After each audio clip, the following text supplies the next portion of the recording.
My name's Daniel Cannell, and my company is DC Pro LVA for lighting, video, and audio. Our website's real simple for our website. It's dcprolva.com. I've started with you guys. Actually, looked, it was 2 years ago this month. Gross revenue has grown 2.5 times since then in our company. Beyond that, we are standing at the door right now of another major push. I can see it. I can see it coming. The pieces are getting into place. So have this conversation with me again a year from now, and I bet I can say the same thing again, that we've grown 2.5 times just between now and then. We kind of exist in two spaces. A huge client pool of ours is houses of worship, mainly churches. We've worked with a lot of big clients in that area: Bethel Church, Elevation Church, Life Church here in Oklahoma, Church of the Highlands out of Alabama. You kind of name it. If you're a large church in those areas, we work with them. But what I always like to stress when I say that, those are fun to work with. Some of our favorite clients are the smaller churches around, the ones that just want to have a good way to communicate with their congregations. So smaller churches shouldn't hesitate to reach out to us. We also do a lot in the corporate space. We work with Turning Point USA, Charlie Kirk. I know a lot of your listeners are probably very familiar with Charlie, the awesome work he does. We do all the Turning Point events. We had the honor of providing lighting for 11 of President Trump's stops that he did with Turning Point on the election cycle. Hopefully going to have some more here. And occasionally we get to work with other more unique artists and clients. We've worked with Nitro Circus, which is the guys that do the crazy backflips on the motorcycles. We've worked with SpaceX, Tesla, a lot of big corporate events. So again, I know a lot of your listeners are people that own corporations, run companies. Having events that are presented with excellence, so represents your company well, is huge, and that's a lot of what we do, is helping other companies with that. It's audio, video, lighting, AVL. We made a little joke in our name. My personal background is as a lighting and production designer, so we decided to switch it up and call ourselves an LVA company. We put lighting first where it belongs, instead at the tail end. But we do all that. Pretty much anything we're going to have a live event where you're going to have an audience, a crowd, a church service, a concert, a corporate event. We specialize in all those types of things, and we're also starting to branch out into TV studio spaces, corporate boardrooms. I can't imagine a bigger failure than when you're in a corporate boardroom and you're trying to communicate with a client and you're having AVL failures. You're not linking up to your Zoom correctly. You don't sound well. You don't look well. Even, right here in my little office, we make sure we have proper lighting, proper microphones. I want to sound good. I want to look good. So we're also starting to help people with that. But I was the technician mindset. So I understood how to do the service work that we do very well. I didn't know how to lead a team doing it. I didn't know how to structure, our sales team properly to take that load off. And, I found myself just showing up at the office every day and going, what hill do I need to climb today? And what that usually meant is that other people got to take control of my time. Whether it would be my employees or our customers, they dictated what my days looked like. When I reached out to you guys and started working with you, what I thought, and what I thought I wanted from you guys was a bunch of pre-built systems that you would hand off to me and go, okay, here's the way you need to do it. What you did, and what has been the real secret for me, is that you worked on me first. An example right here in front of me, I'm looking at my desk. This is my daily clipboard I carry around. It's got my calendar on one side, my to-do list on the other. Such a simple thing, literally life-changing. This is the first part of my day every day. And what I've found is this has been such an anxiety relief, such a stress relief, that allows me to step away from the working in my business and work on my business. Because before I get to that point every day, I can look through and go, no, that's not something I need to do. At the bottom of that to-do list, what you probably couldn't see because I showed it pretty fast, is I have a delegate section on my to-do list where I will start to write a note for me and go, no, someone else can do that. And I'll put it in the delegate. That pre-planning of my time has made us millions of dollars. The major benefit for me is, and again, initially my pushback was that we have QuickBooks that we use. It shows me all this. No, it definitely does not. What we've been able to identify, because of the uniqueness of the industry we're in, we don't have short-term payoffs. We don't have clients giving us money every single day. We get money in big chunks spread out over a larger period of time. And what it's helped me identify is a weird cash flow variable in our industry that we didn't understand before. And we kind of do this over the weeks. So I will have 3 or 4 weeks in a row with a low cash flow season, and then I'll have 2 or 3 with a high cash flow season. What that has allowed us to start doing now is adjusting our spending where we're doing it at the peaks and not in the valleys of that cash flow. Seems like a minor thing, but has kept us from either, number one, missing opportunities because we were trying to time the cash flow at the wrong time, or not spending that money in the proper place. Folks, on today's show, I'm super excited to introduce you to an entrepreneur that's having a lot of success. Why? Because I think when I interview someone like Wolfgang Puck, or John Maxwell or the founder of Fubu or an Eric Trump, I think it seems sometimes unapproachable. I think sometimes when you see somebody who's having that level of success, it seems unapproachable. Then I think there's somebody watching today's show and you've got an idea for a startup. You want to start something, or maybe you have a company and you're just kind of stuck. And you say, I want to have massive success, but I need to hear a success story of somebody else that has done it, that is doing it, somebody who's in the trenches with me, because it's going to build your confidence and your faith that you too can do it. And so on today's show, I want to introduce you to a man who has built and is building a super successful company that's adding a ton of value. It's adding a ton of value in the audio visual space. Daniel Cannell, welcome onto the Thrivetime Show. How are you, sir? Thanks so much. I'm doing great. I think that may be one of the best compliments I've ever gotten. Definitely the best introduction I've ever gotten. So Well, thanks I appreciate you very much. I know there's somebody watching this going, is this guy an AI model? Is he real? So can you share with us your first and last name and the name of your website? Absolutely. My name's Daniel Cannell. My company is DC Pro LVA for lighting, video, and audio. Our website's real simple for our website. It's dcprolva.com. Okay, I'm going to pull it up real quick on the screen so people can verify that it is a real website. And for anybody out there who is kind of watching today's show and you want to add value to today's guest, if you go to dcprolva.com and share that link on your social media, what that does is it helps Daniel's website rank higher in the search results too. So if you're watching today's show, go to dcprolva.com. Click there right now and you can see the website and you can verify he's a real person. Now, Daniel, you work on some of the biggest projects in America, some visually spectacular things. Tell us over the years, who are some of the projects, or what kinds of projects have you worked on over the years?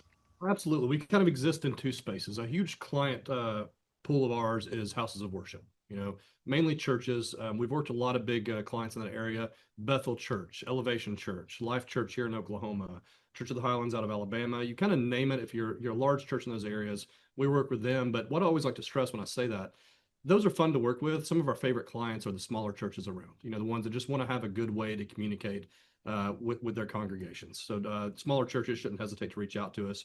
We also do a lot in the corporate space. We work with Turning Point USA, Charlie Kirk. I know a lot of your listeners are probably very familiar with Charlie, the awesome work he does. We do all the Turning Point events. We had the honor of providing lighting for 11 of President Trump's stops that he did with Turning Point on the election cycle. Hopefully going to have some more here. And occasionally we get to work with other more unique artists and clients. We've worked with Nitro Circus, which is the guys that do the crazy backflips on the motorcycles. We've worked with SpaceX, Tesla, a lot of big corporate events. So again, I know a lot of your listeners are people that own corporations, run companies. Having events that are presented with excellence, so represents your company well, is huge, and that's a lot of what we do, is helping other companies with that. If you had to describe the services that you provide, or would you describe yourself as audio, visual, lighting, or what do you call that? What's kind of the industry terminology that would be best used to describe what you do? Absolutely. And you kind of hit the nail on the head there. It's audio, video, lighting, AVL. We made a little joke in our name. My personal background is as a lighting and production designer. So we decided to switch it up and call ourselves an LVA company. We put lighting first where it belongs, instead at the tail end. But we do all that. Pretty much anything we're going to have a live event where you're going to have an audience, a crowd, a church service, a concert, a corporate event.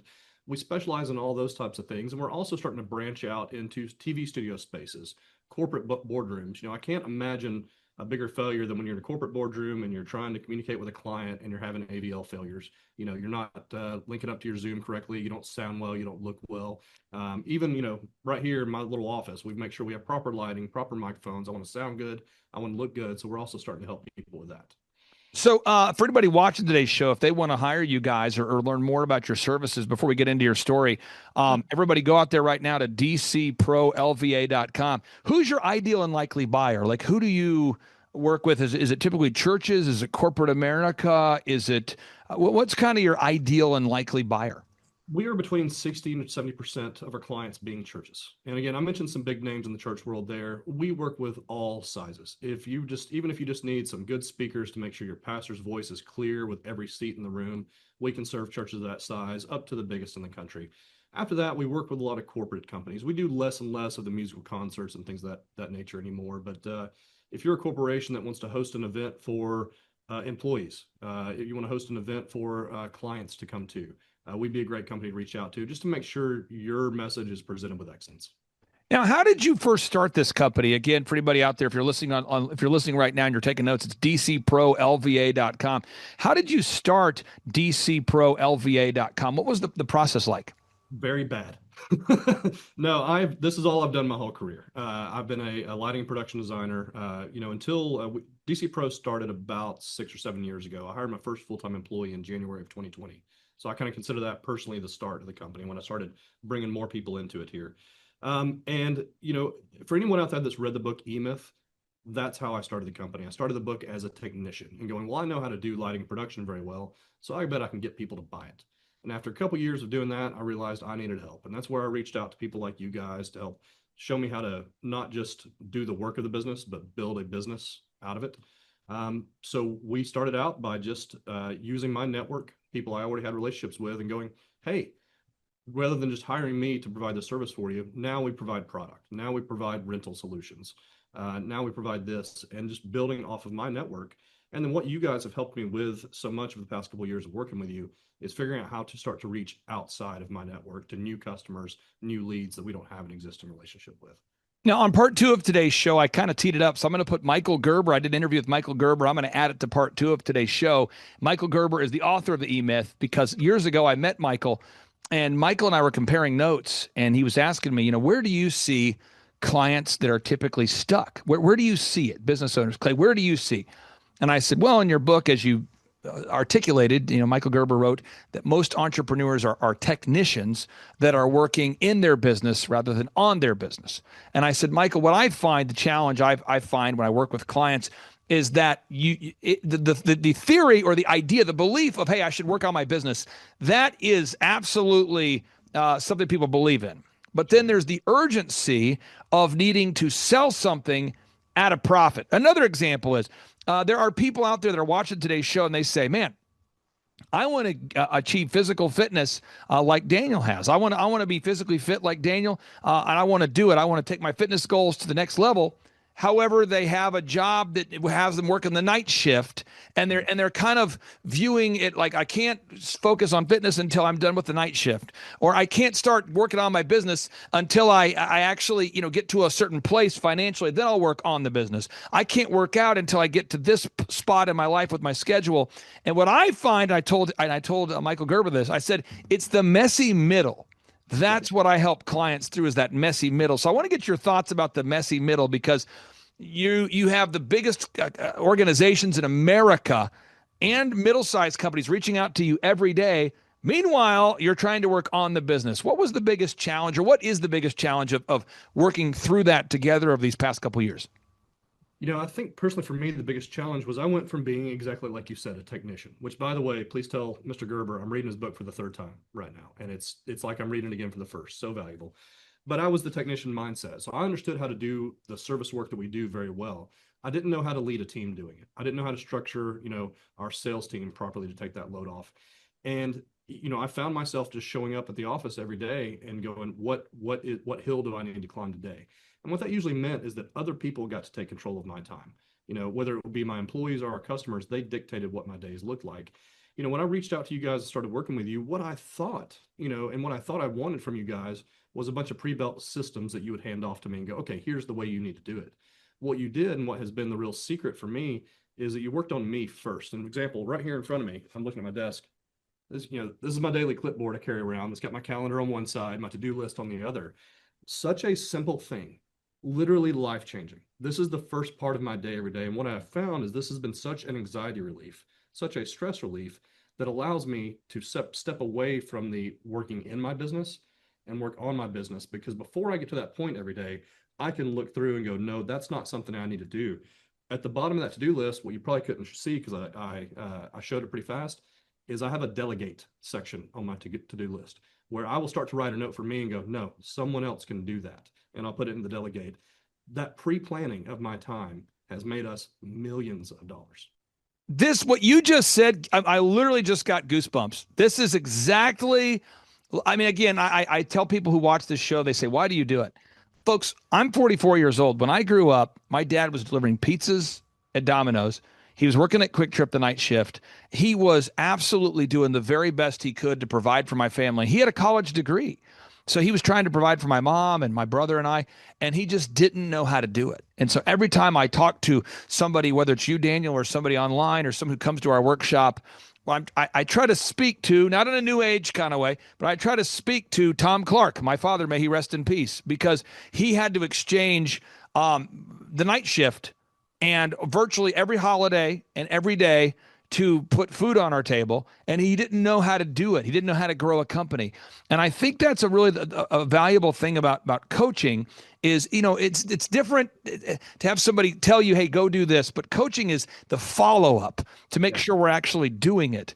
And I think that's a powerful thing is the follow-up. But I want to get your thoughts on this, because if you're new to coaching or new to having somebody helping you grow your company, it can seem tedious. It can even be frustrating having somebody follow up when you're working on yourself. But really, that's why I see professional athletes have coaches.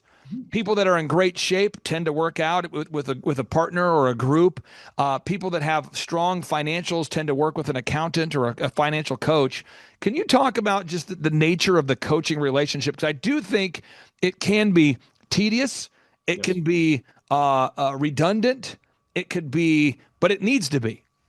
It can be, and it definitely was. And I even went through a cycle with you guys where I wasn't sure what we were doing, and I went and talked to my coach about it, and luckily I got some clarity through that. But what the big mental shift for me was like I said a second ago. I thought you guys were going to work on my business for me, and that was just a misunderstanding on my part. It's exactly what you said. It's coaching. You're working on me so that I can work on my business. Some of the tedious tracking. And again, I didn't understand in the beginning. Some of my pushback to my coach was we already have systems in place for this. We have things that do this.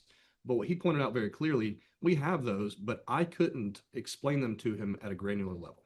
And if I can't, as the owner of the company, explain it to my coach of how this works in our company, and what it's tracking, it means that it's not actually working. So the tracking sheets that you guys have us do, I have a much more of a granular understanding of the finances of our company now than I ever did before. Tracking our Google reviews. I'm going to be real honest. My industry, I did not in the beginning think that was something that was valuable. I was so wrong. And it's not just getting the Google reviews to improve our SEO. What it's done is helped build processes within my team to where I'm giving my guys ownership over that process. I'm getting buy-in from them. So the result of the Google reviews is rather than just benefiting, like I said, our SEO, it's taught my team to, at the end of the project, to go talk to the clients, to get the review from them, to find out what went well, to lean into it. So all that stems from these little, like you said, somewhat tedious things. But what I'd say with anybody that starts coaching with you guys, it took me probably 7 to 10 months before I really got it. And once I did, the value is off the charts. Now I'm going to unpack. There were six. I was taking notes here as you were talking. There are 6 areas I'm going to have you unpack one by one with the limited time we have here. So first off, as I was taking notes, tracking. System number 1, tracking. I find that most business owners don't track. Now, let me give you an example. Charles Kolaw, I'm going to pull up his website real quick. Longtime client of mine, unbelievable guy. Probably the most physically fit specimen I've ever seen in my life. This guy, he is jacked. Charles is absolutely focused on fitness. And if you're around him, he's always taking notes on what he's eating. He tracks every meal, what he eats, and what he does in the gym. And he looks like it. And so Charles is very intentional about tracking in the areas of fitness. And when I started showing him how to track in business, it resonated with him. It connected with him because he goes, okay, I do that in the gym. I don't know why I'm not doing it with my company. And I think somebody out there watching today's show, you're maybe just new to tracking. How does it help you to see a tracking sheet where you can see each week what got done or what didn't get done, or what just where you can see all the results in one place? Yeah, the major benefit for me is, and again, initially my pushback was that we have QuickBooks that we use. It shows me all this. No, it definitely does not. What we've been able to identify because of the uniqueness of the industry we're in, we don't have short-term payoffs. We don't have clients giving us money every single day. We get money in big chunks spread out over a larger period of time. And what it's helped me identify is a weird cash flow variable in our industry that we didn't understand before. And we kind of do this over the weeks. So I will have 3 or 4 weeks in a row with a low cash flow season, and then I'll have 2 or 3 with a high cash flow season. What that has allowed us to start doing now is adjusting our spending where we're doing it at the peaks and not in the valleys of that cash flow. Seems like a minor thing, but has kept us from either, number one, missing opportunities because we were trying to time the cash flow at the wrong time, or just not spending that money in the proper place. Now, and the next area I wanted to get more detailed into is online reputation management. You go to dcprolva.com.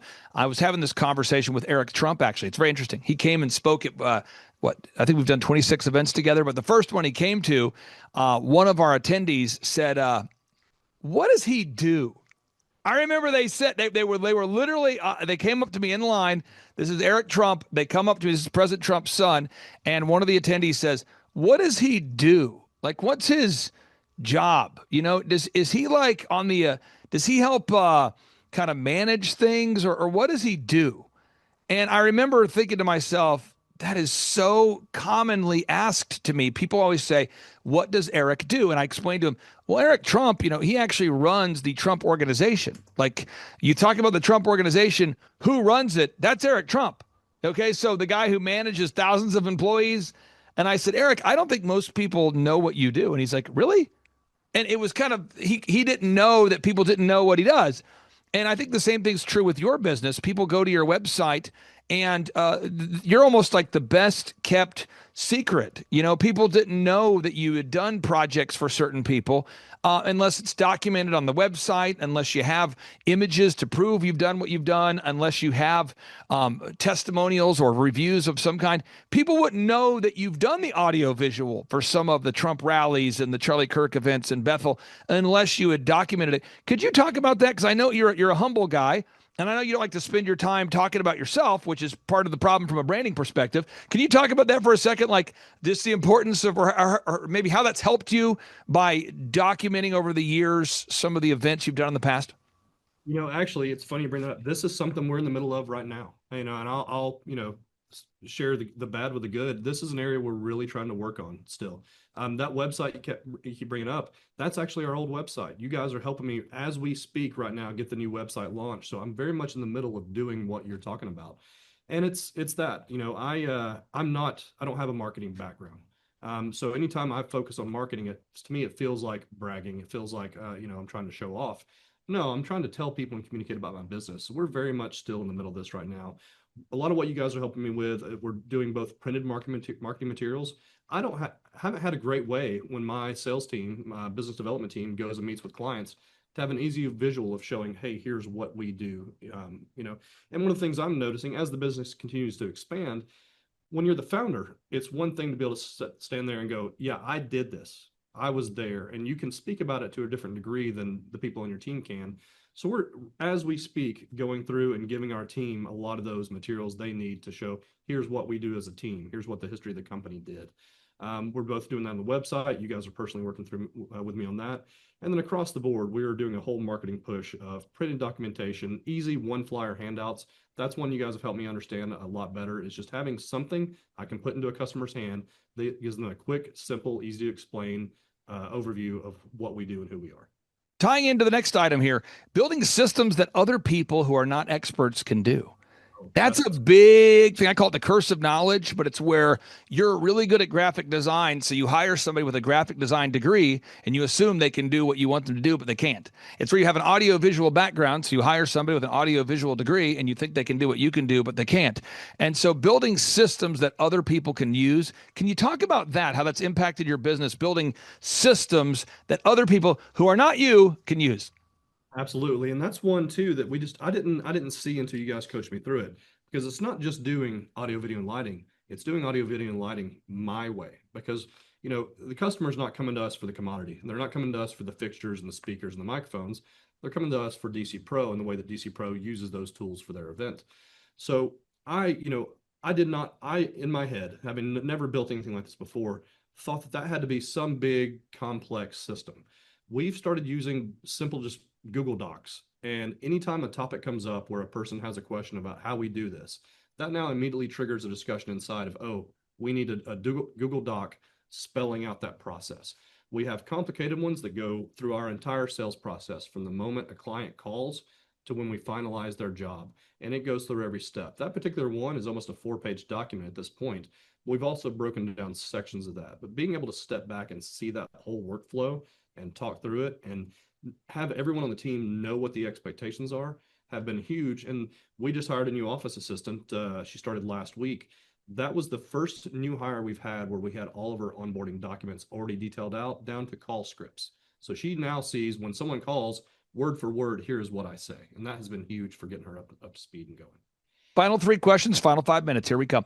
One is for anybody out there watching online that may be going, you know what, I have a church or I go to a church and maybe this company could help me. Maybe if I go to dcprolva.com, maybe they could help my church, or somebody who's a pastor, you're saying it could help my church, or again, you attend a church, you're going, that could help. Or maybe you're a praise and worship leader, or maybe you attend a place where you're going, man, our church really needs to go to the next level with the audio visual. What makes your company unique, or why should everybody check out your business?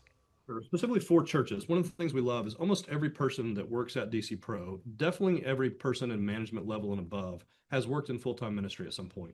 We understand the challenges of churches. It's not just about putting equipment in there. How do we put equipment in there that's going to honor your budget? Because that's first and foremost. Some person tithes to pay for whatever you're going to pay us. We take that very seriously. We want to honor that money. Secondary, you most likely have volunteers making sure your service works every weekend. If we put in complicated systems, if we put in systems that they can't win at, that's going to fall apart. And when you're talking about something like church, that's a very serious matter. If your microphone is feeding back, if your screen glitches out, if things aren't working right, that very well could distract someone who's at your church for the first time and interfere with them getting a relationship with Christ. So yeah, we are very serious about the quality, the simplicity, the excellence of what we do across the board, but even more so with churches. Second question for you. A lot of people, they come to our conferences and they say, Clay, that business conference I came to, it really ignited something for me. Some people say the weekly coaching, it really holds me accountable. It helps me grow. Some people say it's all of it together. What do you say to somebody out there that hasn't been to one of our workshops or hasn't scheduled a free 13-point assessment with our team yet? I've been to one of your guys' conferences, and that was absolutely the first thing that hooked me. And it was literally something you said in that conference that got me in. I thought that what you guys were going to coach me on was just work harder, work more hours, work all the time. And that was not something that was going to work for me personally. It wasn't that. You made it very clear that every business leader is looking for one of two things, or maybe both: financial freedom or time freedom. And it's important that you understand what you're going for, and then you build your business to get what you want out of that. That is what made me understand, okay, this is a team I want to talk to. You and I did the quick 30-minute onboarding, and that is what took me the rest of the way. Absolutely, I have found more value in the coaching, 100%, but I highly recommend someone attends at least one conference because it really gives you a great overview of your guys' approach.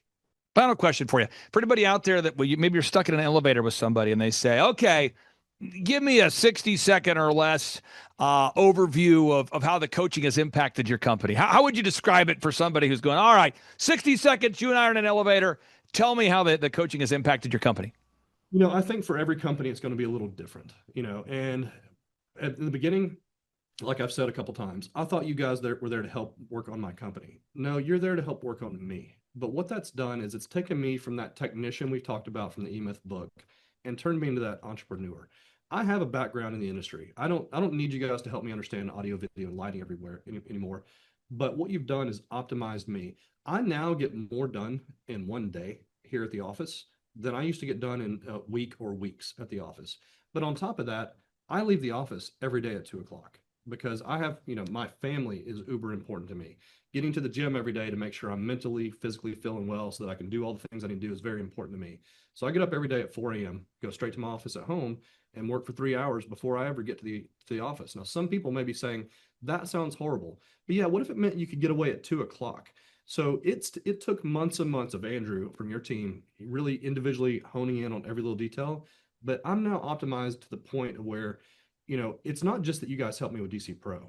There's a few more things we're trying to get lined out at DC Pro. So it's at the point where I feel like I want it. But now I can't wait to start for my next business and the next business after that and the next business after that.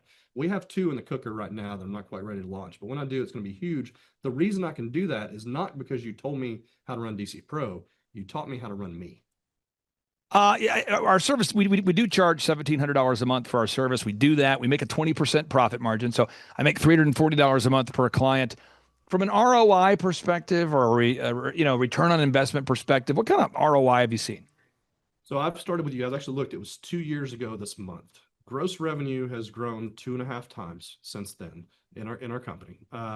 Beyond that, we are standing at the door right now of another major push. I can see it. I can see it coming. The pieces are getting into place. So have this conversation with me again a year from now, and I bet I can say the same thing again, that we've grown 2.5 times just between now and then.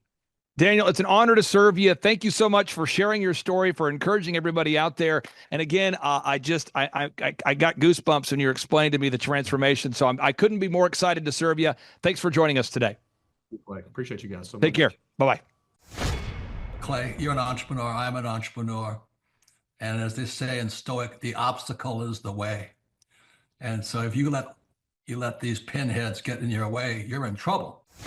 Robert, one of the things that you said on multiple interviews, multiple times, and every time you said it, I thought to myself, have I not been paying attention? Because it felt like new information to me the first time I heard it, which is probably the 50th time I'd heard it. You said octa non verba. And maybe the first time you said it, I was driving while I'm, listening to the podcast while driving. And maybe I was half paying attention, but I octa non verba. And then it was like almost like an angelic moment for me. And I octa non verba. And once I finally understood what it meant and what you were saying and how it could be used, I think it was life-changing for me and how I approach business. Could you explain octa non verba, what it means and how our listeners can apply it? Clay, you gave me goosebumps, man. I'm glad it hit you as hard as it did. Octa non verba is the motto of the U.S. Merchant Marine Academy at Kings Point, New York. I had appointments to Naval Academy and Kings Point Merchant Marine Academy. And Merchant Marine Academy's motto was octa non verba. In other words, don't listen to what a person says. Watch what they do. Clay, my honor to be on your show. And thank you for all you do. I hear the ripple effects from you are good ripple effects. You know what I mean? People rave about what they learned from you. So congratulations. I learned at the Academy, Kings Point in New York. Octa non verba. Watch what a person does, not what they say. Hi, I'm Ryan Wimpy. And I'm Rachel Wimpy, and the name of our business is Tip Top Canine. Our business is a dog training business. We help people with behavioral issues and teach their dog how to listen. When I was learning to become a dog trainer, we didn't learn anything about internet marketing or advertising or anything at all. Just dog training. And that's what's so great about working with Clay and his team, because they do it all for us. So that we can focus on our passion, and that's training dogs. Clay and his team here, they're so enthusiastic. Their energy is off the charts. Never a dull moment here at Thrive. We've been working with Clay and his team for the last 5 months, 2 of which have been our biggest months ever. 1, our biggest gross by 35%. Clay's helped us make anything from brochures to stickers, new business cards, new logos, scripts for phones, script for email, script for text message, scripting for everything. How I would describe the weekly meetings with Clay and his team are awesome. They're so effective. It's worth every minute.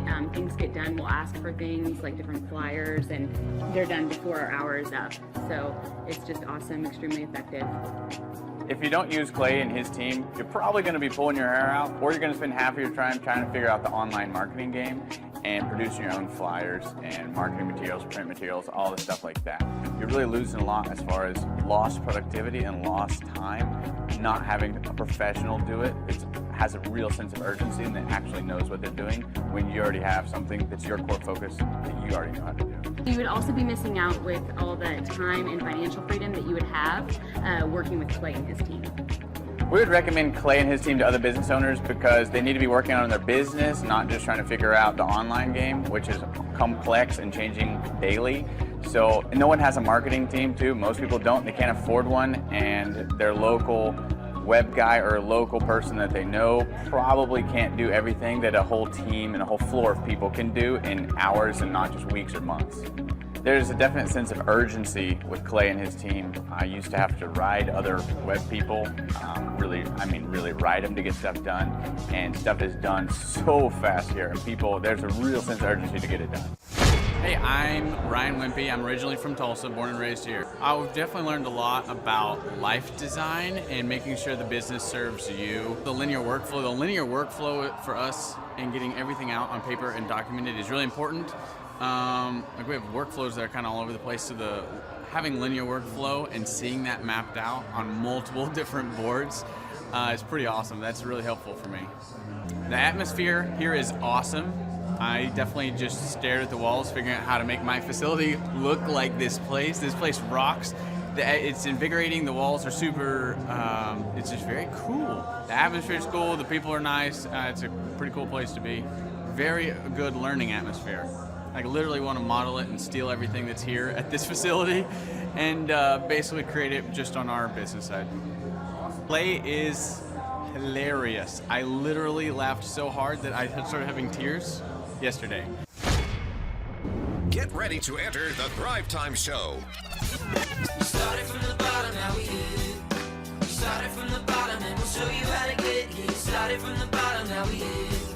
We started from the bottom, now we here. We started from the bottom, now we're on the top. Teaching you the systems to get what we got. Colton Dixon's on the hooks, I break down the books. Z's bringing some wisdom and the good looks. As the father of five, that's why I'm alive. So if you see my wife and kids, please tell them hi. It's the C&Z up on your radio. And now 3, 2, 1, here we go. We started from the bottom, now we here.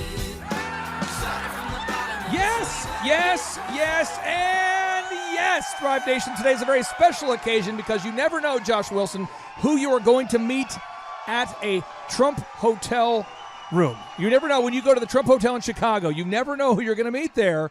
And I met the man and the myth, the guy who is behind the E-Myth series of books that absolutely changed the way that I approach business. Michael Gerber, the author of the E-Myth. I met him there in the Chicago hotel, and I asked him if he would be on the show. He made a poor life choice, and he's decided to be here with us. Michael Gerber, how are you, sir? Delighted to be here. Oh, wow. You are just absolutely a living legend, and your book helped so many people. But before we get into your book, and specifically Chapter 5 of your book, could you share with the listeners where you grew up and kind of your background, just so they know that you weren't born at the top of the mountain? Well, hear me, nobody is born at the top of the mountain. I certainly wasn't. I was born in New Jersey, in Elizabeth, New Jersey, of a couple of beautiful Jewish parents. And part of a growing family. In 1936, in the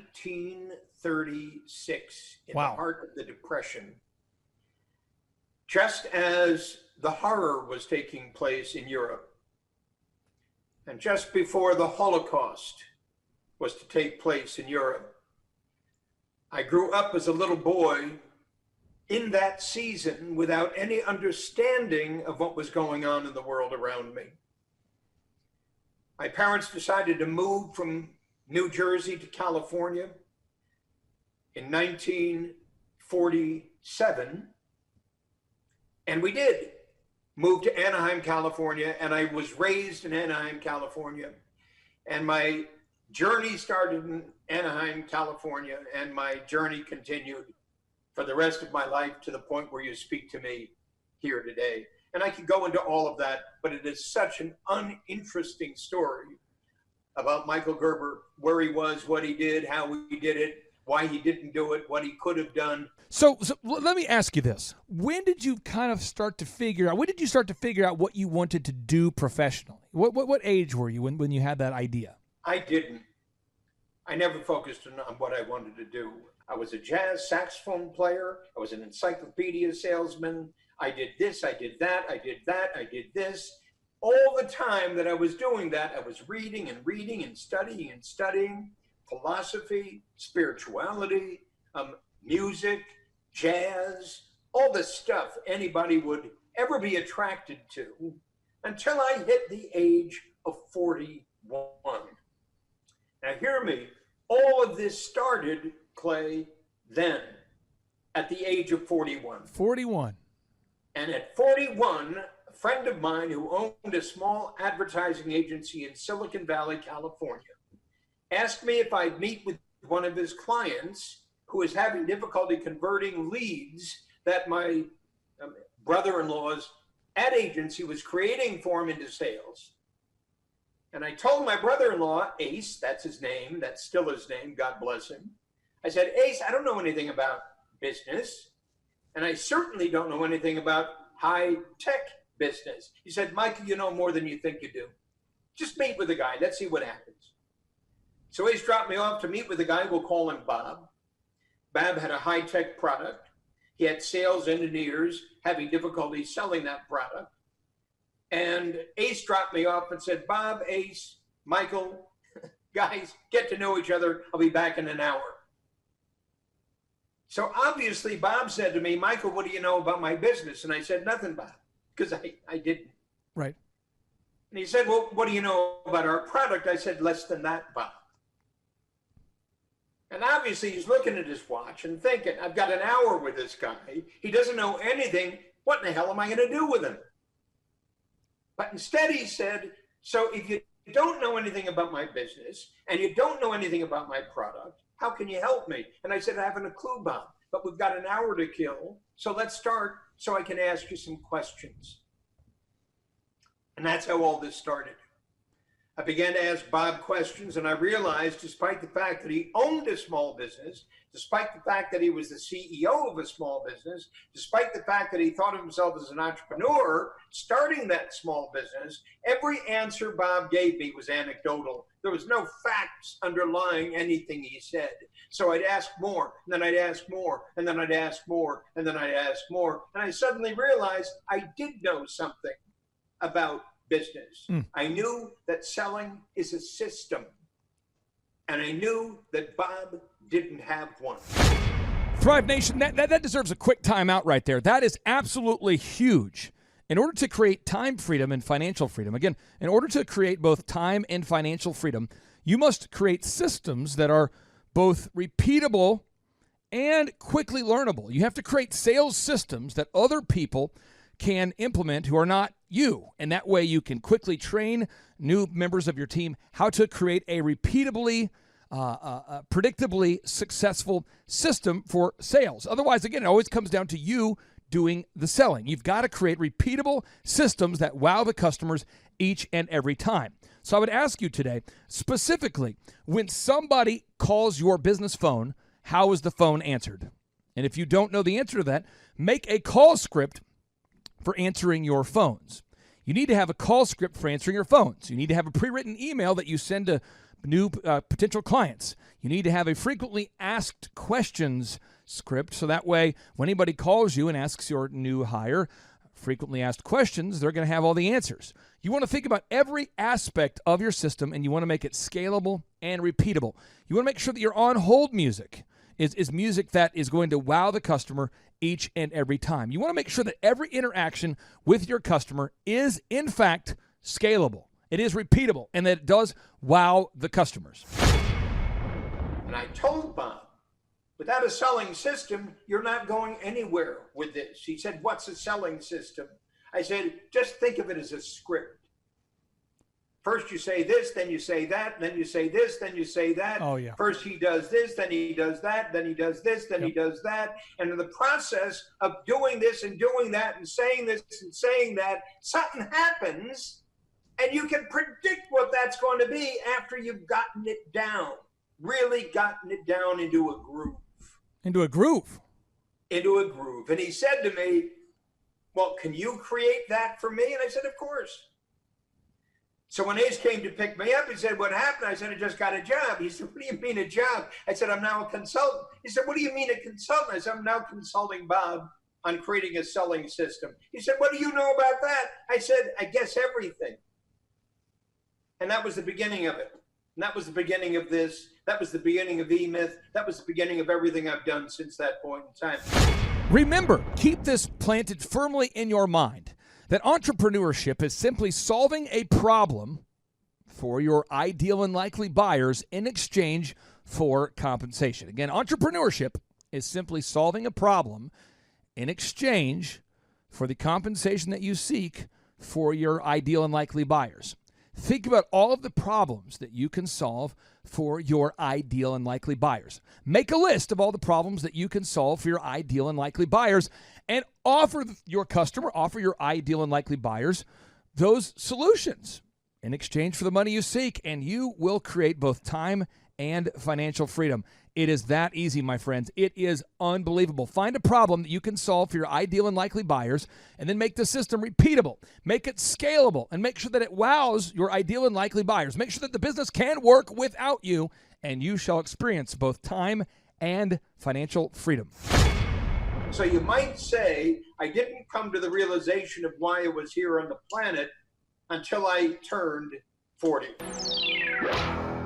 40 years old. Now, let me ask you, at the age of 40, you began to have these epiphanies, discovering that many of the people out there, most of our listeners, most people on the planet, we have bought into this thing called the E-myth, where we've bought into this wrong mindset to business, or this wrong way about looking at business. Can you explain what the E-myth is for people out there that don't know what the E-myth stands for?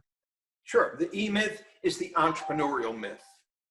It's based upon the assumption that everybody believes anybody and everybody who starts their own business is an entrepreneur.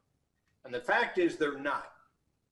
What I learned with Bob, and then with Mary, and then with Judy, and the various little companies that I worked on behalf of Ace's ad agency, until the point it became obvious that I was going to do this on my own, not in Ace's ad agency, because Ace didn't believe in what I was saying either.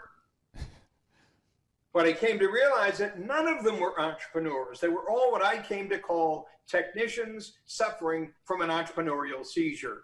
True. All they did was create a job for themselves. True. So every small business is a job for the idiot who started it. And now they're working for a really big idiot themselves. Gosh. And they're saying to themselves, yeah, but this isn't working. And of course it's not working, because they didn't design it to work. They didn't build it to work. They didn't launch it to work. They didn't grow it to work. Right. How to do that, design it, build it, launch it, and grow it, is what the E-myth is all about. If you're out there today and you found yourself creating a business that has created financial freedom for you, but you don't know how to escape the wage cage, and you don't know how to actually create time freedom to go along with that financial freedom, that's why we have our in-person workshops and the one-on-one coaching. To learn more, go to thrivetimeshow.com. That's thrivetimeshow.com, and click on the conferences button. And there's no upsells at our workshops, and you're going to be seated by real entrepreneurs, people that actually own successful companies who are now where you once were. These are real entrepreneurs that needed to learn how to create both time and financial freedom. And many of our conference attendees come back year after year because now that they have created time and financial freedom, they want to refine the systems to make them even more efficient, or they want to receive a refresher course. Maybe they want to get re-inspired. But it's really awesome because you're going to be seated by real entrepreneurs just like you who own a company that is already doing well, but they just want to create both time and financial freedom at this point. And so I would encourage you to check it out today. Go to thrivetimeshow.com and then click on the conferences button and book your conference tickets today. And don't let finances be an obstacle here. If you're in a tight spot, we have scholarship options available. Essentially, we'll meet you where you're at financially to make sure that the financial obligations of purchasing a thrivetimeshow.com ticket are not going to exceed your ability to pay for them. And so without any further ado, back to my interview with Michael Gerber. What I find is that some of us think that we know what we're doing. So some of us, we think, so when I was building my first company, DJ Connection, before Brent Lawless gave me your book, I was having quote-unquote success. I was selling a lot of wedding packages with DJConnection.com. I was booking thousands of events. I was winning awards. I was being told I was the best entertainer. My company was great. And when I read chapter 5 of your book, you mentioned that I was creating a job and not a business. And I started contemplating, well, what's the difference between busyness and a business? Because they're spelled slightly differently, but busyness, there's the Y in there. And I don't know why I'm in business when I'm busyness. Busyness means I don't know why. And then Business means a business exists to serve me. There's an I in business. So a business exists to serve me. Okay. And I had to read that chapter over and over and over. And you challenged me in the Chicago hotel room at Trump Hotel. You challenged me to read the chapter again. So I read the book again. I read it. I went through all my highlights and I took photos of them and I sent it to your wife because I wanted you to know that I'd read it again. And so I would like to go into, if we can, to chapter 5 of your book and to page 51. We're going to open up the book, E-Myth Revisited, where you wrote, every adolescent business reaches a point where it pushes beyond its owner's comfort zone. For me, it was djconnection.com. The boundary within which he feels secure in his ability to control his environment and outside of which he begins to lose control. That's why I wanted to DJ 250 events, Michael, before your book saved me. I literally did 250 events in 1 year. I personally made the playlist for every wedding. I did everything. Tons of money, no time to spend it. It was awesome and terrible at the same time, and the world kept cheering.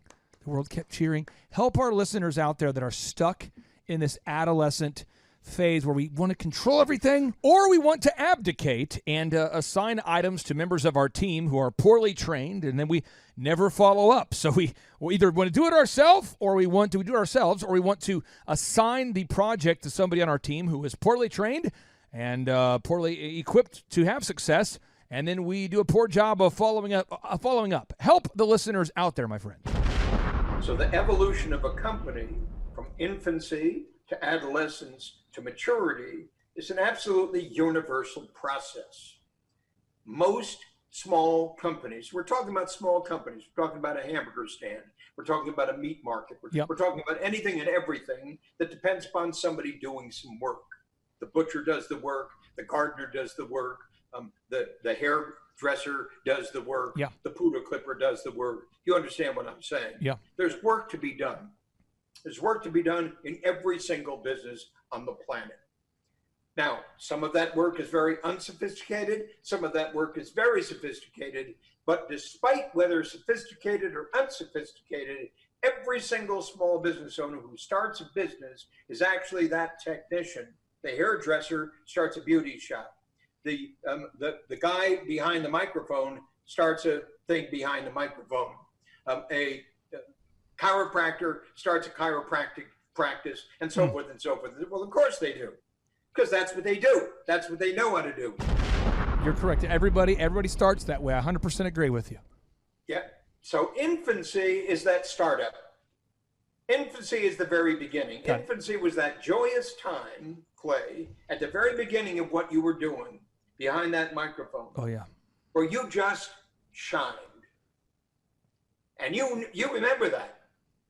Oh, yeah. You just shine.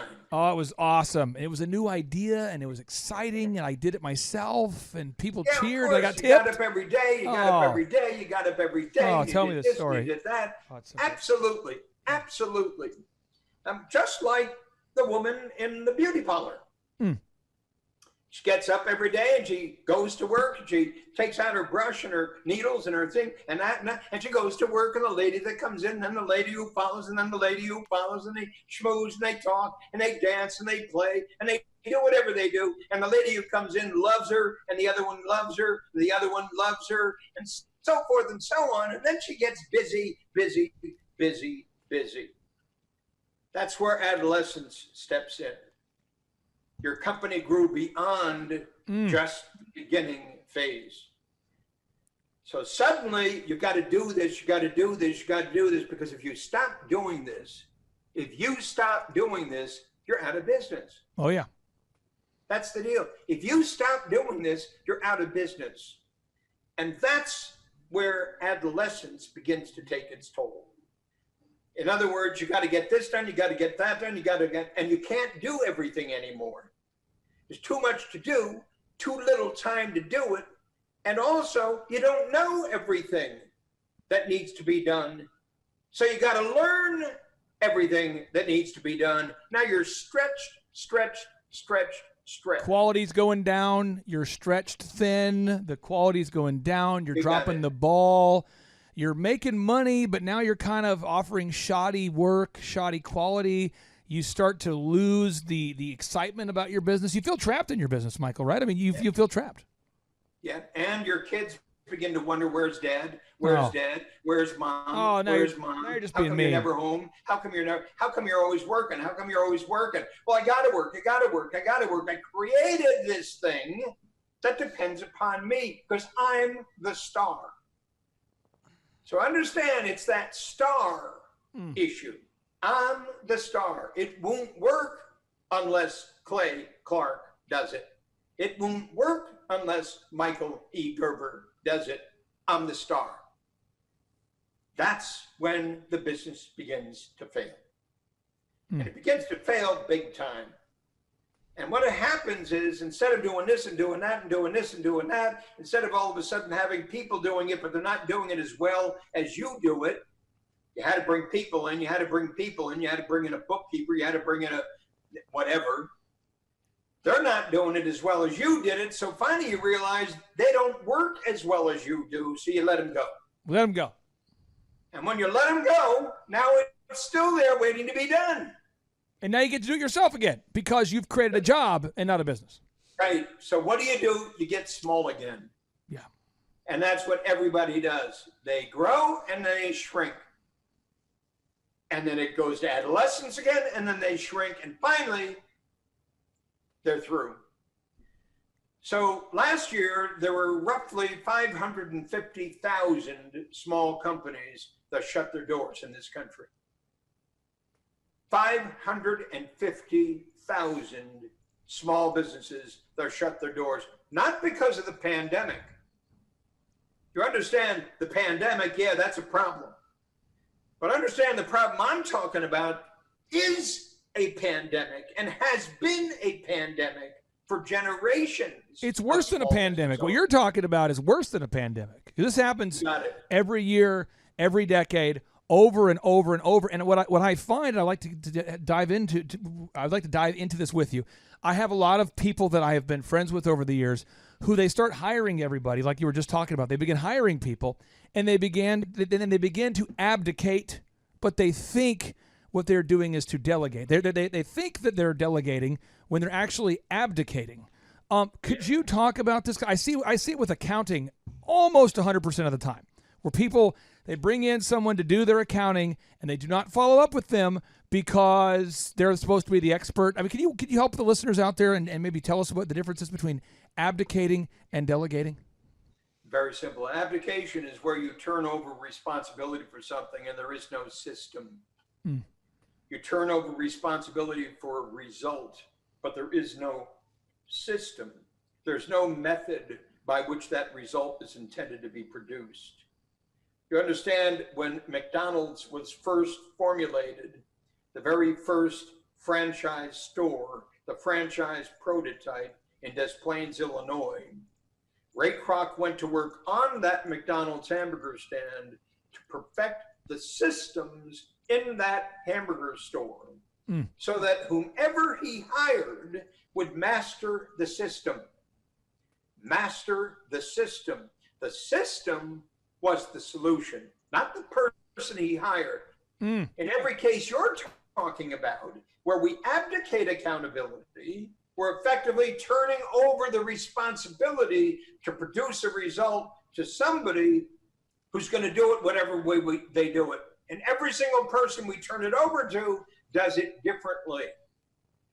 So there is no way we do it. And if there is no way we do it, there is no, in quotes, McDonald's. There is no franchise. There is no turnkey system. There is no evolution of a methodology that identifies a brand from everyone else. You, when you talk about a system, this might sound mean, and Michael, please feel free to argue with me if you need to here. You can straighten me out here. But I know people that say to me, business owners who I meet at conferences or who I meet in my building, they'll say, Clay, the system is Kara. The system is Steve. The system is Josh. They're assuming that a person is the system because the person does the job. And then that key person who's been with them since day 1 or maybe day 10 or maybe month 6, they move on. But I have found since implementing your approach to business, working on a business, the E-Myth approach, I now am no longer dependent upon personalities. So when somebody feels like it's time to move on, I can encourage them to move on with great joy. I mean that. I can be happy for them. I don't have to hold them hostage, and they don't hold me hostage. Because the system stays here. Yeah. Because you own the system. You own the brand. You own the methodology. You own the ability to produce the result that you have designed your company to produce again and again and again and again. So when people tune in, when people come in, when people come to the store, when people go online, no matter where it is, online, offline, it doesn't make any difference. It produces exactly the result they came to get because it is an intelligent system. That's the key to the EMIC. That's one of the critical keys to the EMIC. It's the system, stupid. I have before I let Josh ask you some questions, Josh with Living Water Irrigation is here. Now, I want to brag on Josh. He's grown a business from $300,000 in revenue to he's on pace to hit $3 million this year. But last year, Josh, what were your sales last year? What would you end the year at? $1.8 million. He's been a client of mine for a long time. And he's probably been tired of me referencing you. He's probably tired of it. He's probably saying, stop referencing. This guy doesn't even exist, probably. He thinks you're probably like a mythical person. But I show him the book cover. He Googles you. He verifies. He knows you're real now. And now he's here with you. And he has some questions for you, Michael. So, Josh, what questions do you have for the great one, Mr. Michael Gerber? Well, Michael, first and foremost, thank you so much. It really honestly is an honor to speak to you. Due to you and all the coaching from Clay, it's truly, sincerely changed my life and the trajectory of it. So first and foremost, I'm thankful and grateful, sir. Well, thank you. Beyond that, my first question would be, what is the easiest way for us as a company? You know, we're having some pretty exponential growth, and we're really excited about it. But what's the easiest way for us to define our biggest limiting factor? And for other business owners out there, what's the easiest way to actually define that, Michael? Well, your biggest limiting factor is what keeps you from producing what you hope to produce. Your biggest limiting factor is what keeps you from producing what you intend to produce, what you hope to produce, what your dream says you're there to produce. And so everything starts with a dream, a vision, a purpose, and a mission. That's the most critical thing you have to do at the beginning of all of this. I have a dream, I have a vision, I have a purpose, I have a mission.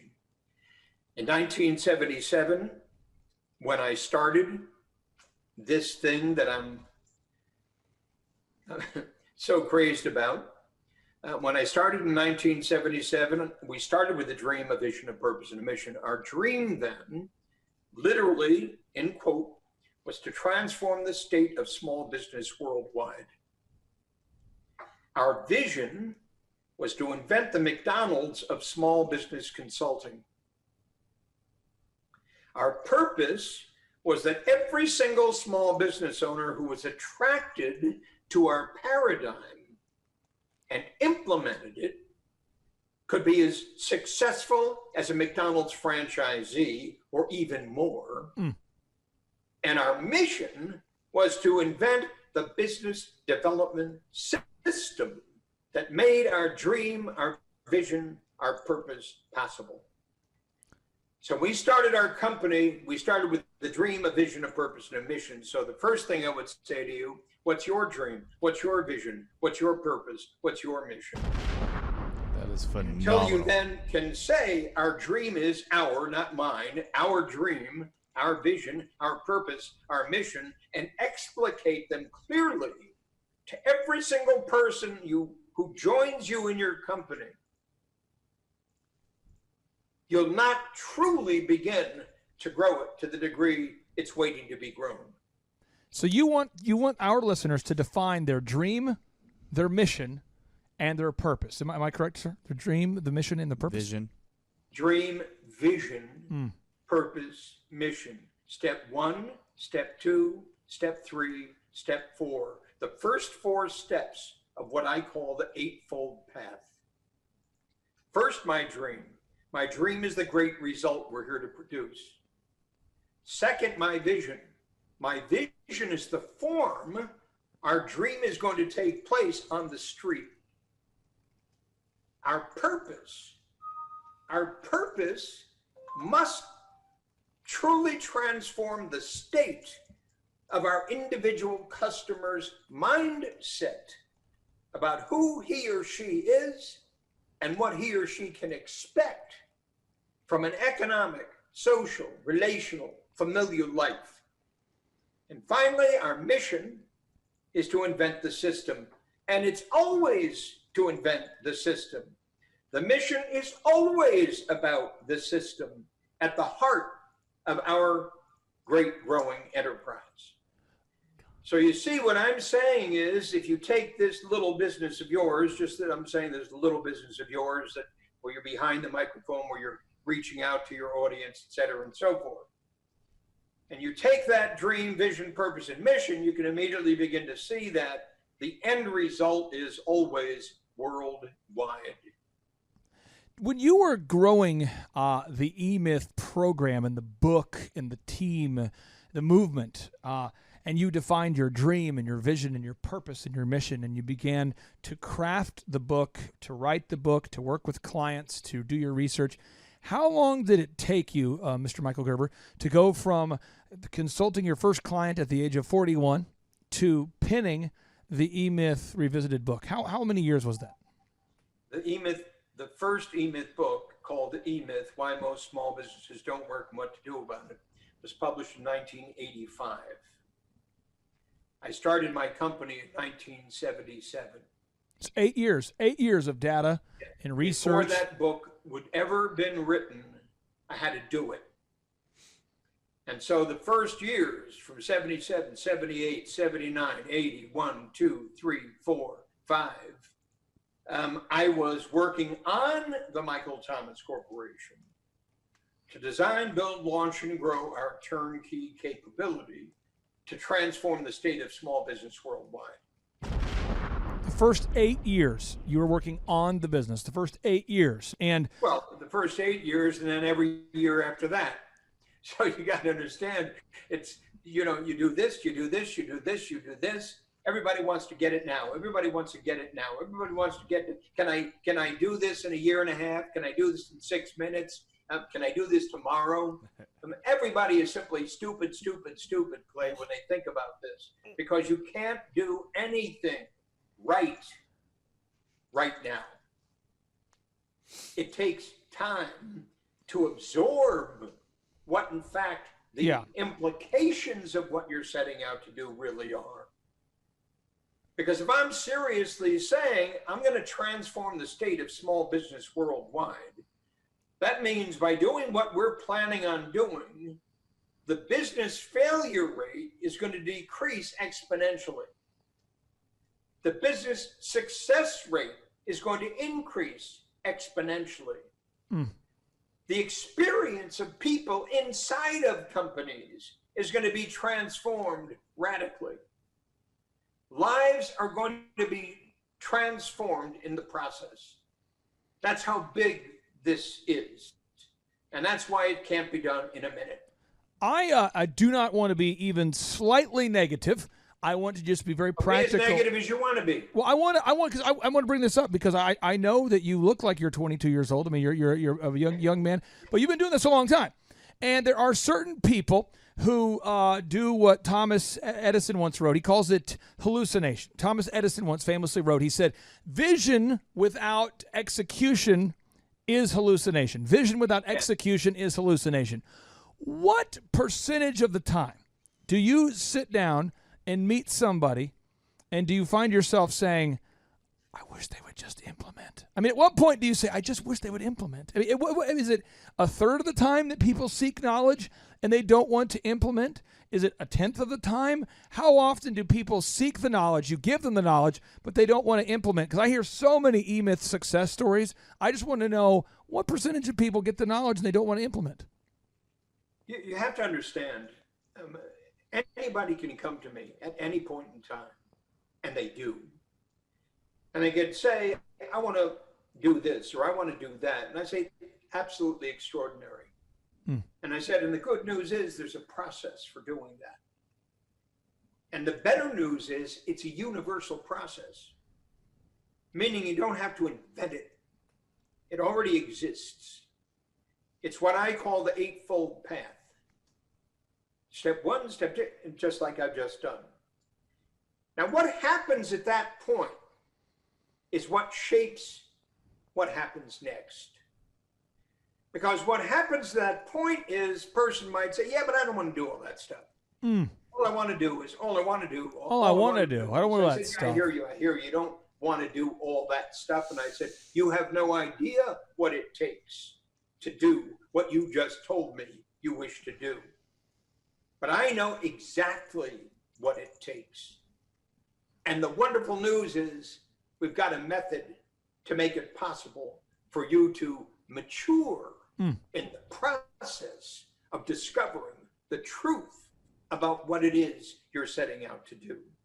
Step one, step two, and I go back and back. Got it. Back. What they do in that process will tell you everything you need to know. We get to change that. But you understand, the only way we get to change that is take responsibility for our own life.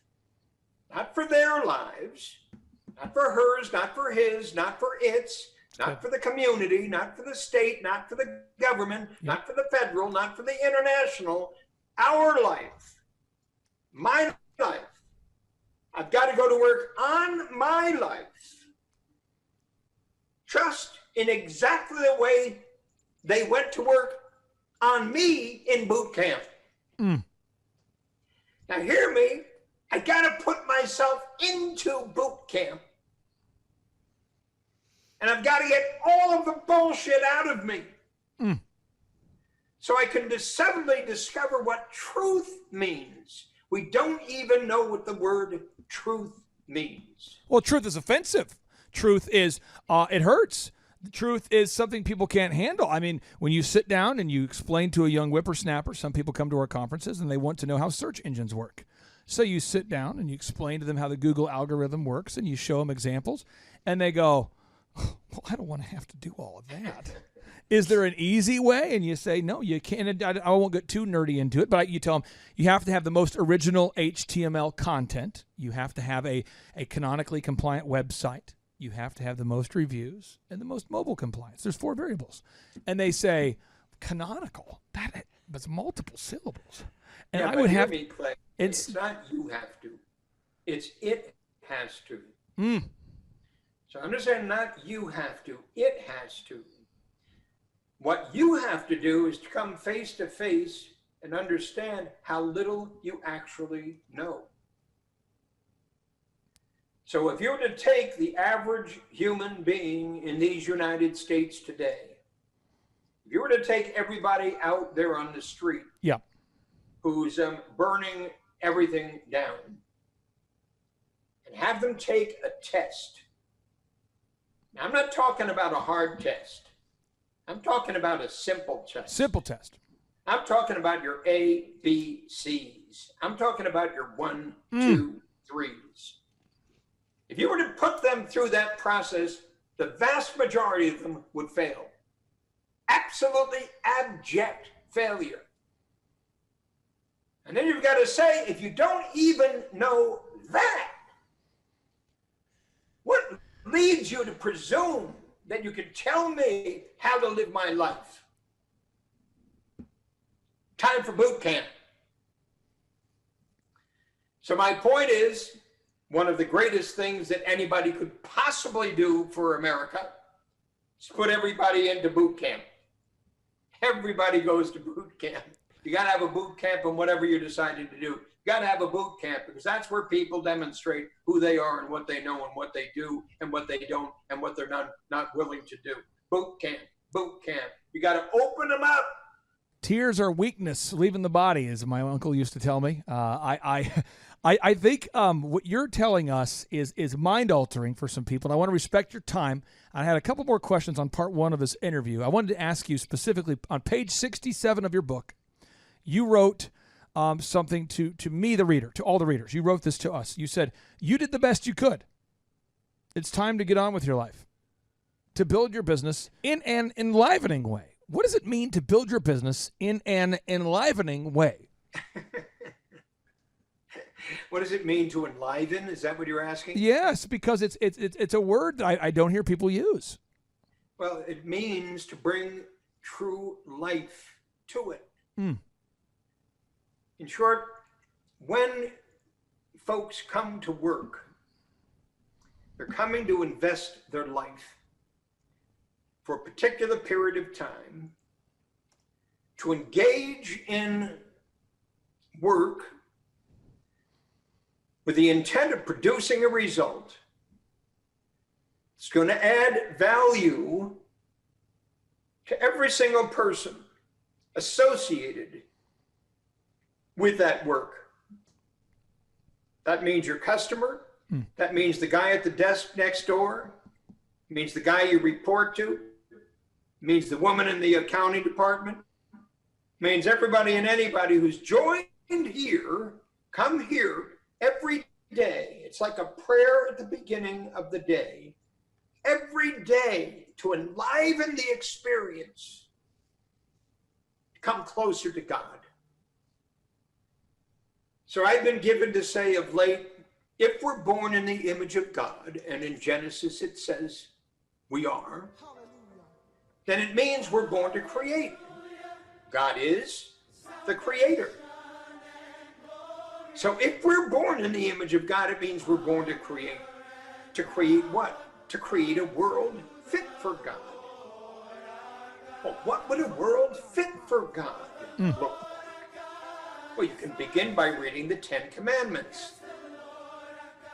And you suddenly begin to see that we can engage in a way to enliven our experience of being committed, zealously engaged human beings, creators all, here to create an experience that we can experience as we do it, and after we've done it, and before we do it, that literally brings life to everything I do.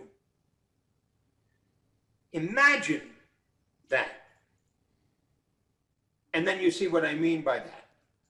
You have given me an enlivened existence where I was able to escape the rat race. So today, while we've been talking, I think my team has probably cut, we have 3 stores, or there's 5 stores that are open that cut hair, and I don't have the ability to cut hair. So the barbershop, there's 5 stores open. So there's probably 200 people that got their hair cut in the last hour and a half, 2 hours, about 200 people getting their hair cut. But wait a second, Clay. Yeah. That's not true what you just said. Oh, sure.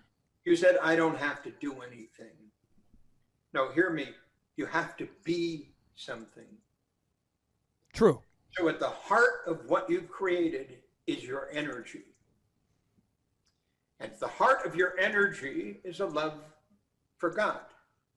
True.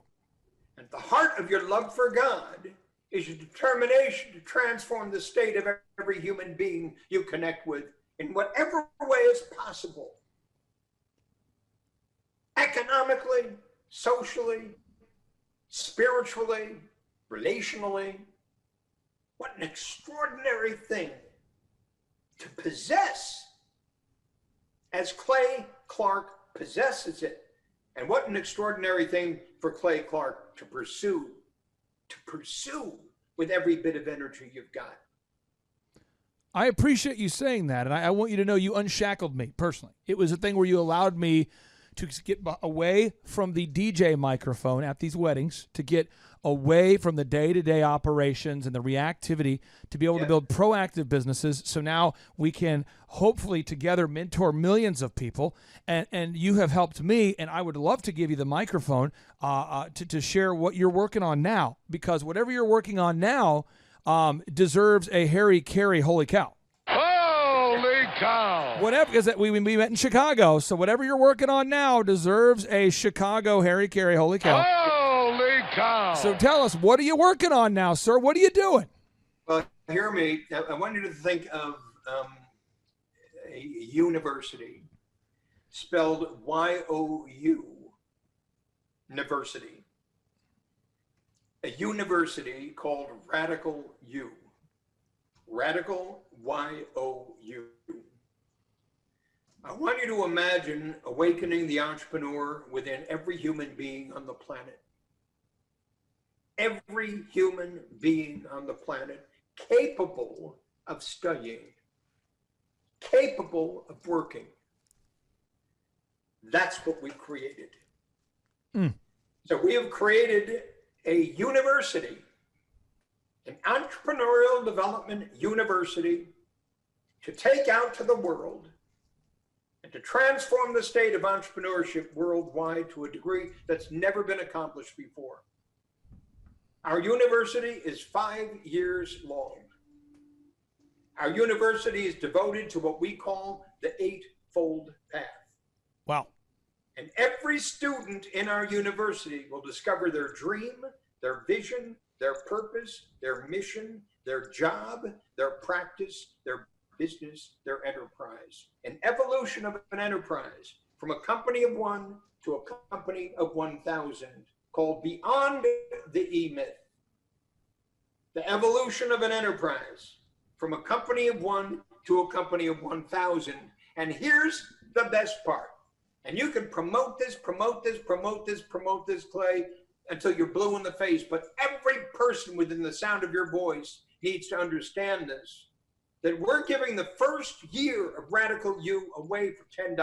$10 the whole year? $10 for the entire year. 52 weeks, 52 video sessions online right now. And every single person within the sound of my voice, or can see my face, or see my Panama hat, or see your jacket, whatever it is, every single human being, I'm inviting them to join us in Radical You.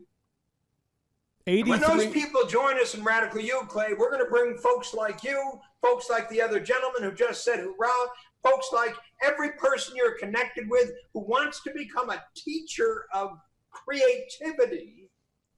You're going to come and join us at Radical You, and you're going to teach something, and they're going to teach something, and I'm going to teach you what to teach. But hear me, that's what we're working on. 5 million students within the next 3 years. And then guess what's going to happen? What's going to happen? Apple, the company, is going to acquire Radical You. Michael, I want to respect your time. I know you're probably taking your wife on a great date tonight. Thank you. Thank you so much, my friend. I really do appreciate you. Clay, see you in Oklahoma. Clay Clark is here somewhere. Where's my buddy Clay? Clay's the greatest. I met his goats today. I met his dogs. I met his chickens. I saw his compound. He's like the greatest guy. I ran from his goats, his chickens, his dogs. So this guy's like the greatest marketer you've ever seen, right? His entire life, Clay Clark, his entire life is marketing. Are you looking to start or grow a super successful business? Join Eric Trump, the New York Times bestselling author of The Carnivore Diet, Sean Baker. Join hundreds of real business owner client success stories at the highest rated business conference in America. Join Mel K, Julie Green, Amanda Grace, Pastor Dave Scarlett, and myself in Tulsa, Oklahoma, November 5th and 6th. Attend the most real, the most authentic, the highest rated, and most reviewed Ultimate Business Growth Workshop. During this 2-day interactive business workshop, you're going to learn everything you need to know to make your business grow. Learn how to generate more sales. Learn how to produce additional high-quality inbound leads. Learn how to create repeatable systems. Learn how to build a successful business. And learn how to do it now. If you've ever wanted to learn how to start and grow a super successful company, this is the event for you. At our 2-day interactive business workshop, we will teach you specifically every step that you need to take to start and grow a super successful company. We will teach you specifically how to get to the top of the Google search engine results, how to dominate artificial intelligence search results, how to market via social media, how to generate more leads, and how to get in front of your ideal and likely buyers. We're going to teach you the step-by-step processes that you need to learn in order to hire, inspire, train, and retain high-quality employees and teammates. We're going to teach you specifically what you need to learn to manage a team of people. We're going to teach you how to manage your finances, how to look at the numbers, and to figure out the specific steps that you need to take to create a time freedom and financial freedom producing business. At the Thrivetime Show 2-day interactive business workshop, we've been teaching entrepreneurs everything they need to know to start and grow a successful company since 2005. In fact, at our 2-day interactive business workshops, we're going to teach you marketing, systems, and scaling.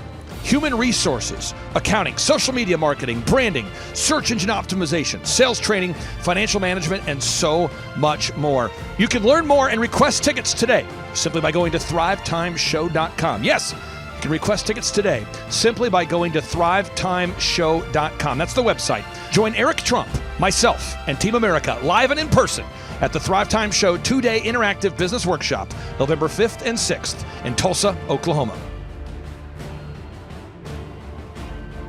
My name is Kevin Thomas, and the name of our company is MultiClean. We are a commercial janitorial service, and we serve the entire state of Oklahoma and Kansas, and soon to be Arkansas.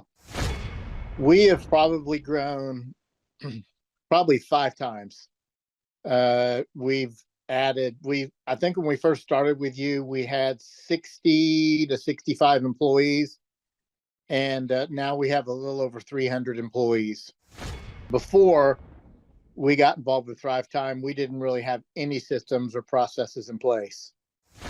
So I've probably been to, in 6-7 years, I've probably been to 12 to 13 business conferences. And amazingly, each time I go, I learn something new, and I'm so excited to bring it back and show the team about marketing and how to implement.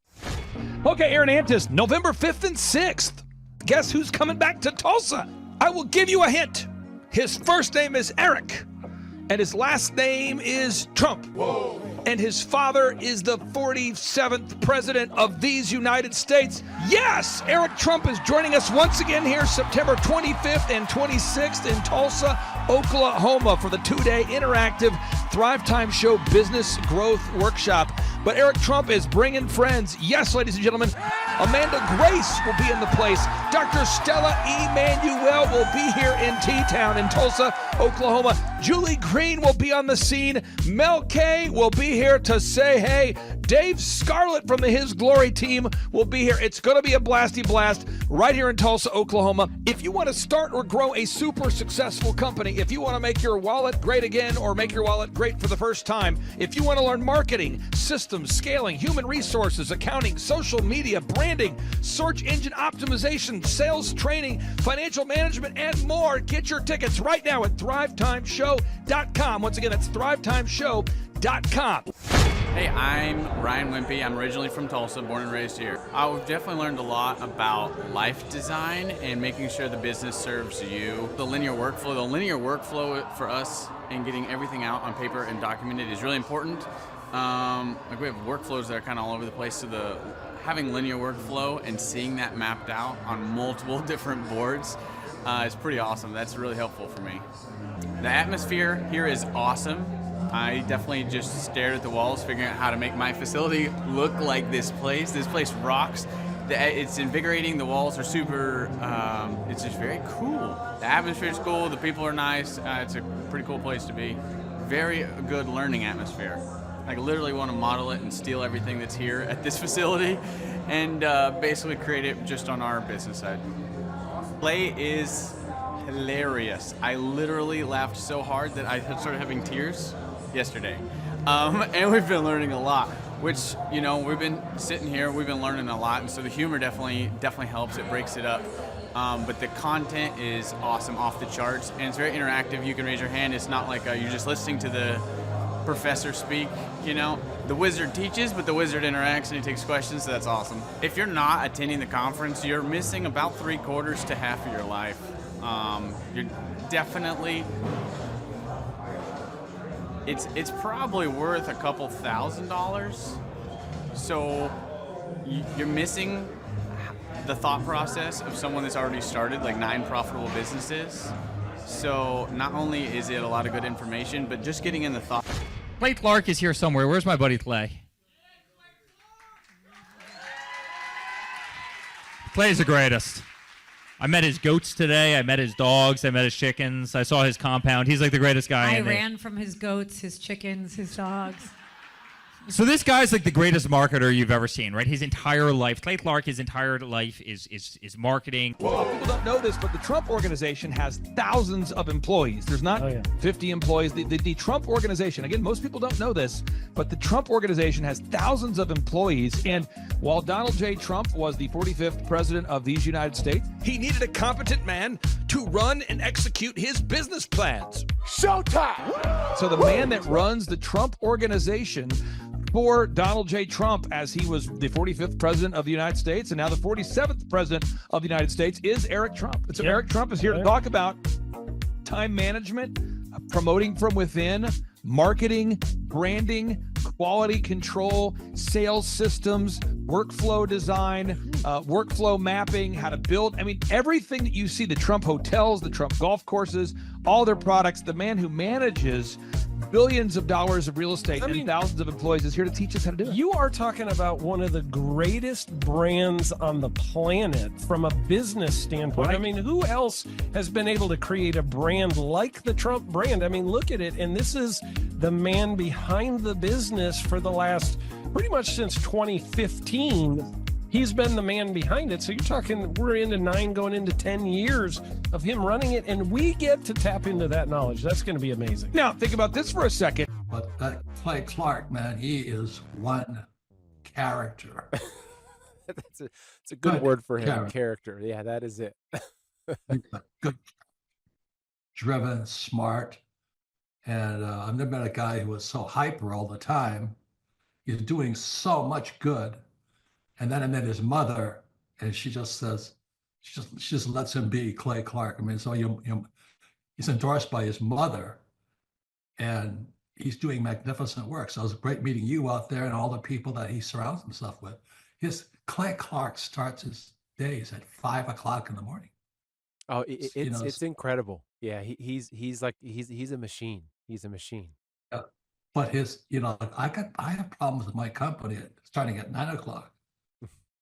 Yes, hundreds of people showing up at 5 a.m. in Tulsa, Oklahoma. Man, he's a leader of a leader. He's a fantastic young man. No, he is. The lineup continues to grow, and this is how we do our tickets here at the Thrivetime Show. If you want to get a VIP ticket, you can absolutely do it. It's $500 for a VIP ticket. We've always done it that way. Now, if you want to take a general admission ticket, it's $250 or whatever price you want to pay. And the reason why I do that, and the reason why we do that is because we want to make our events affordable for everybody. I grew up without money. I totally understand what it's like to be in a tight spot. So if you want to attend, it's $250 or whatever price you want to pay. That's how I do it. And it's $500 for a VIP ticket. Now, we only have limited seating here. With the most people we've ever had in this building was for the Jim Brewer presentation. Jim Brewer came here, the legendary comedian Jim Brewer came to Tulsa. And we had 718 people. 718 people. And I thought to myself, there's no more room. I felt kind of bad that if a couple people had VIP seats in the men's restroom. No, I'm just kidding. But I thought, you know what? We should probably add on. So again, if you want to get tickets for this event, all you have to do is go to thrivetimeshow.com. Go to thrivetimeshow.com. When you go to thrivetimeshow.com, you'll go there, you'll request a ticket, boom. Or if you want to text me, if you want a little bit faster service, you say, I want you to call me right now.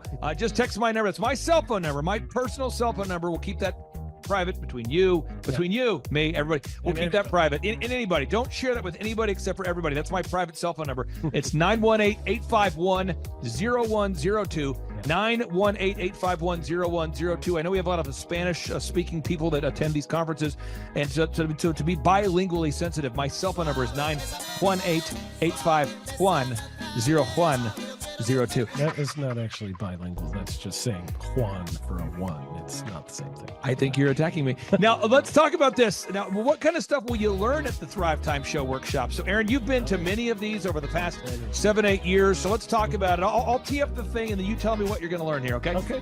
You're going to learn marketing and branding. What are we going to learn about marketing and branding? Oh, yeah, we're going to dive into, so many people say, I got to get my brand known out there, like the Trump brand, right? You want to get that brand brand out there. It's like, how do I actually make people know what my business is and make it a household name? You're going to learn some intricacies of how you can do that. You're going to learn sales. So many people struggle to sell something. This just in, your business will go to hell if you can't sell. So we're going to teach you sales. We're going to teach you search engine optimization, how to come up top in the search engine results. We're going to teach you how to manage people. Aaron, you have managed, no exaggeration, hundreds of people throughout your career and thousands of contractors. And most people struggle with managing people. Why does everybody have to learn how to manage people? Well, because first of all, you either have great people or you have people who suck. And so it can be a challenge. Learning how to work with a large group of people and get everybody pulling in the same direction can be a challenge. But if you have the right systems, you have the right processes, and you're really good at selecting great ones, and we have a process we teach about how to find great people.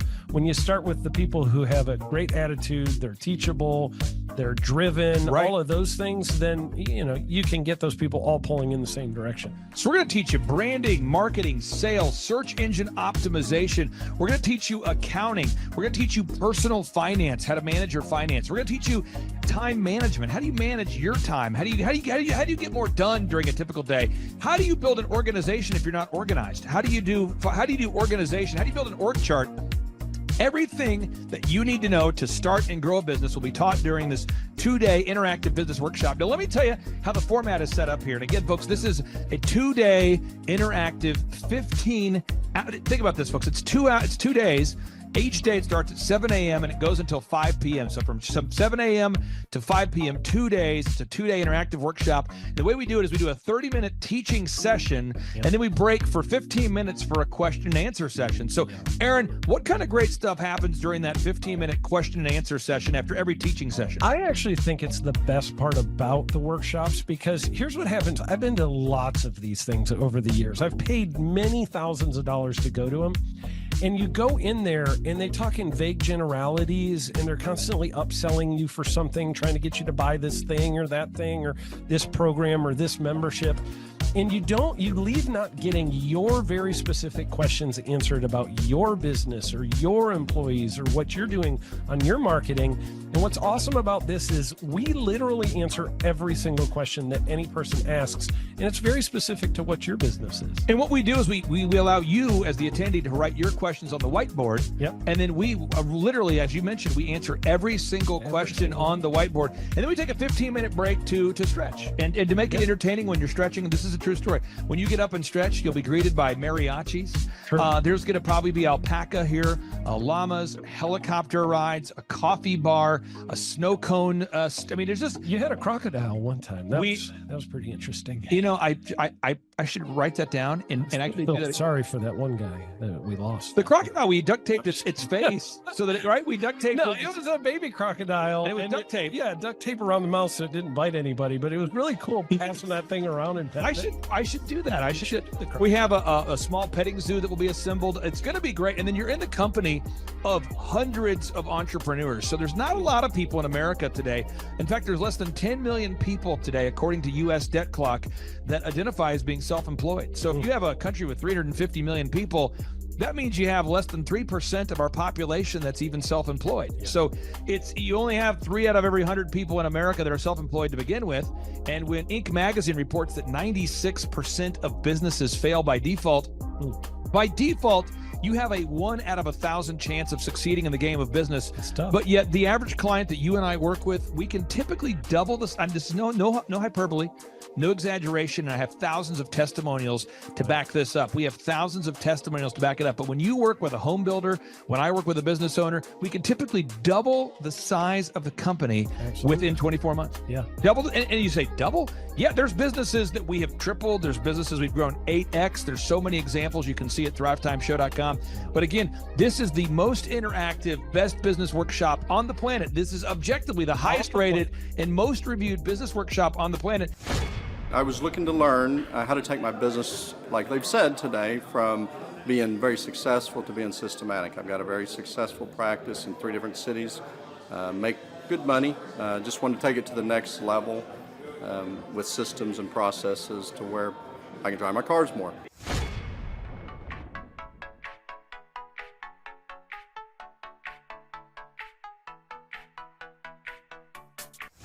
Paul Hood. I have been a CPA for 33 years. And what kind of growth have you and your great team had here over the past, let's say, 5-6 years? For the last when I met you 5 years ago, we were doing 3 million. This year we'll do 24 million. Whoa. And you say, Clay, I'm not going to get a ticket unless you give me more. Okay, fine. We're going to serve you the same meal both days. True story. We cater in the food, and because I keep it simple, I literally bring in the same food both days for lunch. It's Ted Escondido's, an incredible Mexican restaurant. That's going to happen. And if someone says, I want more, this is not enough. Give me more. Okay. I'm not going to mention their names right now because I'm working on it behind the scenes here. But we've got one guy who's given me a verbal to be here. And this is a guy who's one of the wealthiest people in Oklahoma. And nobody really knows who he is because he's built systems that are very utilitarian, that offer a lot of value. He's made a lot of money in it's where you rent. It's short term. It's where you're renting storage spaces. He's a storage space guy. He owns what do you call that? The rental, a storage space. Storage units. Yeah. This guy owns storage units. He owns railroad cars. He owns a lot of assets that make money on a daily basis, but they're not like customer facing. Most people don't know who owns the mini storage facility, or most people don't know who owns the warehouse that's passively making money. Most people don't know who owns the railroad cars, but this guy, he's given me a verbal that he will be here, and we just continue to add more and more success stories. So if you're out there today and you want to change your life, you want to give yourself an incredible gift, you want a life-changing experience, you want to learn how to start and grow a company, go to thrivetimeshow.com. Go there right now, thrivetimeshow.com. Request a ticket for the 2-day interactive event. Hey, how's it going? I'm Thomas Crossan, owner and founder of Full Package Media in Dallas, Texas. I've been a coaching client with Clay Clark since the beginning of our business. We started about a year ago, August of last year. I had no clients, no idea what we were doing, no clue really what was going on. And now we've grown to where we've got 6 photographers, we've got office space here. I have an admin, sales person that works for us full time, developing an online system. And a lot of that growth we attribute to Clay helping us. And there's so many things that his stuff is not, revolutionary. It's not this crazy walk on hot coals and all this stuff. It's just real stuff. It's going to be a blasty blast. There's no upsells. Aaron, I could not be more excited about this event. I think it is incredible. And there's somebody out there right now, you're watching and you're like, but I already signed up for this incredible other program called Smoke Your Way to Thin. I think that's going to change your life. I promise you this will be 10 times better than that. Whoa. It's like I picked the wrong week to quit smoking. Now, don't do the Smoke Your Way to Thin conference. That is, I've tried it. Don't do it. Yeah, chain smoking is not a viable. It is life-changing. It is life-changing. If you become a chain smoker, it is life-changing. Not the best weight loss program, though. Right, really. So if you're looking to have life-changing results in a way that won't cause you to have a stoma, get your tickets at thrivetimeshow.com. Again, that's Aaron Antis. I'm Clay Clark, and reminding you and inviting you to come out to the 2-day interactive Thrive Time Show workshop right here in Tulsa, Oklahoma. I promise you it will be a life-changing experience. We can't wait to see you right here in Tulsa, Oklahoma. Whoa. What kind of growth have you had since you and I have been working together over these past few years? 3.45 million. I got those stats before I got on here. So you've grown by 3.45 million. Yeah, 3,450,000. Would that be like if you took the combined revenue, maybe doubled it? Have we gone up by about almost 3, not quite. Whoa.